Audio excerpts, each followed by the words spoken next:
पिछले कई सालों से एक मुद्दा जिस पर लगातार बातचीत होती है, लगातार डिबेट होती रही है और वो है एम्प्लॉयज़ की हेल्थ को लेकर, चाहे वो फिज़िकल हेल्थ हो या फिर मेंटल हेल्थ हो। कॉरपोरेट्स ने, कंपनीज़ ने एम्प्लॉयज़ के लिए इंश्योरेंस लाई, उनकी हेल्थ पर फोकस करना शुरू किया, लेकिन अब कंपनीज़ इंश्योरेंस से आगे बढ़कर कुछ एम्प्लॉयज़ के लिए नए स्टेप्स भी उठा रही हैं। नए स्टेप्स ये हैं कि कंपनीज अब एम्प्लॉयज़ के लिए ओपीडी केयर लेकर आई हैं, प्राइमरी केयर लेकर आई हैं।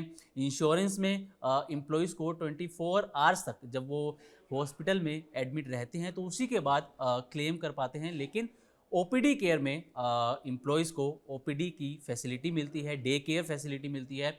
और ये किस तरीके से एम्प्लॉयज़ के लिए और कंपनीज़ के लिए यहाँ पर फ़ायदेमंद होने वाली हैं, इस सब पर बातचीत करने के लिए मेरे साथ इस वक्त मौजूद हैं HDFC AMC से अनीश केसकर सर। तो अनीश सर, आपका बहुत बहुत स्वागत है sir. Thank you so much. तो अनीश सर, सबसे पहले आपसे यही जानना चाहेंगे कि अभी तक कॉरपोरेट्स या फिर कंपनीज एम्प्लॉयज़ के लिए इंश्योरेंस देती आई हैं, उनके लिए, उनकी फैमिलीज़ के लिए। लेकिन अब पिछले कुछ साल हम देखें तो कंपनीज़ ने एक स्टेप आगे आई हैं, एम्प्लॉयज़ के लिए ओपीडी केयर पर फोकस करने लगी। जो पहले एम्प्लॉयज़ अगर ओपीडी में जाते थे तो अपनी जेब से उन्हें पैसा खर्च करना पड़ता था, क्योंकि इंश्योरेंस के अंदर 24 आवर्स तक वो कंपलसरी एडमिट होना। तो इस तरीके के जो हम कहें कि ओपीडी केयर है, प्राइमरी केयर है, कंपनीज़ को ये स्टेप लेने की क्या सबसे बड़ी यहाँ पर ज़रूरत नज़र आई है? देखिए, इंश्योरेंस पॉलिसीज़ की भी कवर जो है अब सिर्फ 24 घंटे नहीं बची है। कई सारी जगहों पर इंश्योरेंस कवर करती है फिजियोथेरेपी, जहां आपको एडमिट नहीं होना पड़ता है। प्री स्क्रीनिंग या एडमिट होने से पहले जो भी आपको कराना है वो भी इंश्योरेंस में कवर हो जाता है। और डिस्चार्ज होने के बाद कई सारी चीज़ें इंश्योरेंस पॉलिसी में कवर होने लगी है। Number 1। Number 2, OPD coverage preventive coverage है। इसके पहले कि समस्या इतनी बढ़ जाए कि 24 घंटा आपको अस्पताल में रहना पड़े या 3 दिन रहना पड़े, आप डॉक्टर को दिखा लें। कई बार डॉक्टर को दिखाने में सबसे बड़ी समस्या ये रहती है कि भाई मुझे पता नहीं किसको दिखाना है। तो विजिट जैसे ऐप्स, हेल्थ टेक कई सारे हैं जो ये सॉल्व कर देते हैं प्रॉब्लम जल्दी से। और क्यों कंपनीज ये कर रही हैं? Prevention is better than cure, number 1। Number 2 है कि आजकल एम्प्लॉयमेंट अब एक जगह पर सीमित नहीं रह गया है। जैसे देखिए, हमारे पास 260 लोकेशन है, 260 जगहों पर हमारा एम्प्लॉय है। उसको जो हम एक्सेस देना चाहते हैं वो इक्वल होना चाहिए। कैसे पॉसिबल है वो? सो टेक्नोलॉजी या पॉलिसी कवरेज या स्पेशलाइज्ड इंश्योरेंस पॉलिसी लेके ये बेनिफिट दिया जाता है। और क्यों दिया जाता है? ताकि एम्प्लॉय खुश रह पाए और एक जो हेल्थ की चिंता रहती है वो कुछ हद तक कवर हो जाती है। ओके। सो सर, जैसे ओपीडी बेस्ड केयर जो कंपनीज अब लेकर आ रही हैं, तो क्या आपको लगता है कि इससे कंपनीज का जो एक long term health care cost होती है, कंपनीज इसको भी कंट्रोल करने में सफल हो रही हैं? ये तो कहना बड़ा मुश्किल है, क्योंकि ओपीडी हेल्थ केयर अभी कुछ 2-3 सालों में आ रहा है। 7-8 साल जब तक आप देख नहीं लेते हैं, अंदाज़ा लगाना बड़ा मुश्किल है। लेकिन एक चीज़ मैं कहूँगा कि ओपीडी में जाके कुछ चीज़ें सॉल्व करना हमेशा इज़ चीपर देन अस्पताल में एडमिट होकर करना, और एक तरह से कम डरावना भी है।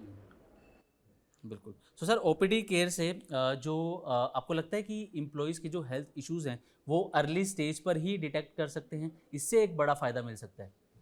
बिल्कुल मिल सकता है। जी। और एक मेंटल हेल्थ को लेकर सर अभी भी एक स्टिग्मा बना हुआ है, तो आपकी ऑर्गेनाइजेशन एम्प्लॉयज़ की मेंटल हेल्थ को लेकर किस तरीके से काम करती है, और क्या आपका सिस्टम इतना फ्रेंडली है कि अगर कोई एम्प्लॉय मेंटल हेल्थ से अगर वो जूझ रहा है तो वो अपनी का जो इशू हैं वो आप तक पहुंचा सके? क्या आपका सिस्टम इतना फ्रेंडली है?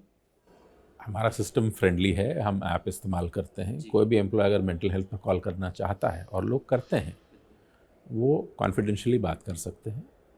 उसकी जो फीस आती है, जो चार्जेस होते हैं, वो हम पेमेंट कर देते हैं। हमें पता तक नहीं चलता है कि किसने कॉल किया। हमें बस इतना पता चलता है कि इतने लोगों ने कॉल किया, किसने कॉल किया, कहाँ से कॉल किया, कब कॉल किया, ये हमें नहीं पता तो एक चलेगा। प्राइवेसी मेंटेन की प्राइवेसी जाती मेंटेन है। रहती है। बिल्कुल। तो सर एक चीज़ और आपसे जानना चाहेंगे कि हेल्थ टेक की अगर हम बात करें तो पिछले 10-12 साल देखें तो पहले क्या होता था कि आप कोई ट्रीटमेंट करवाते हैं या एडमिट होते हैं तो कई सारे वो डॉक्यूमेंट्स होते थे जिसको संभालना भी मुश्किल हो जाता था। लेकिन अब कई ऐप्स आ गए हैं जिसमें आपकी पूरी डिटेल रहती है, आपको कोई डॉक्यूमेंट जैसी चीज़ संभालने की ज़रूरत नहीं रहती है। तो ये जो यहाँ पर हम कहें कि क्रांति आई है एक तरीके की हेल्थ टेक को लेकर, तो इसमें इसके ज़रिए कितना बदलाव आया है और आने वाले 5 सालों में आप कितना बड़ा बदलाव हेल्थ सेक्टर के अंदर आते हुए देखते हैं सर? देखिए, अभी ये चालू हुआ है। हर आदमी के फॉर्मेट्स अलग हैं। जी। आप एक अस्पताल में जाइए, वो बोलेंगे हमारे ऐप पर रखिए। आप विज़िट यूज़ करेंगे, वो विज़िट में रहेगा। आप गवर्नमेंट ऑफ इंडिया की फैसिलिटीज़ यूज़ करते हैं तो उनका सिस्टम अलग, आधार बेस्ड अलग है वो। आपकी इंश्योरेंस कंपनी बोलेगी कि नहीं, हमें ऐसे चाहिए। सो डिजिटाइजेशन तो बहुत हुआ है, लेकिन फ्रैगमेंटेड है। मुझे क्या लगता है कि अगले 4-5 साल में कोई एक कॉमन स्टैंडर्ड आएगा जिसमें सारा रखा जा सके, and that will be good. It will reduce cost and increase frictionless experience for everybody. बिल्कुल। और सर अगर एम्प्लॉयज़ को ऐसी सर्विसेज मिलती हैं और आगे और अच्छी सर्विसेज मिलते हैं तो इससे प्रोडक्टिविटी आपको लगता है कि बढ़ेगी और जो एम्प्लॉयज़ की मेंटल वेलबींग है वो उसके अच्छे होने से प्रोडक्टिविटी बढ़ेगी? बिल्कुल, बिकॉज देखिए, हम 4 स्ट्रेस से डील करते हैं: workload, time, relationship and money. अगर इन 4 स्ट्रेस से डील कर रहे हैं और हमें कोई मदद मिलती है, and it can be an OPD, it can be medical, it can be a psychologist call because you have anxiety,